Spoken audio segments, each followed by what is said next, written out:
स्वागत है आपका हमारे YouTube चैनल स्टडी फर्स्ट में। आज हम पढ़ेंगे जो नए विजेता राशि आई हैं, पहले से अब काफ़ी चेंज हो गई हैं, तो वो अब आज हम जानेंगे। राजीव गांधी खेल रत्न अवार्ड में पहले विजेता को 7.5 लाख रुपए की राशि मिलती थी, लेकिन अब 25 लाख रुपए की राशि मिलेगी।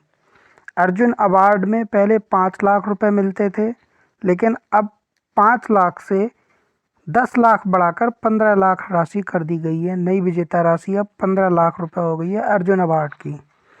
अब द्रोणाचार्य अवार्ड में पहले 5 लाख रुपए मिलते थे, अब उसके 10 लाख रुपए कर दिए गए हैं। ध्यानचंद अवार्ड में 5 लाख रुपए मिलते थे, उसके अब 15 लाख रुपए कर दिए गए हैं। नमस्कार।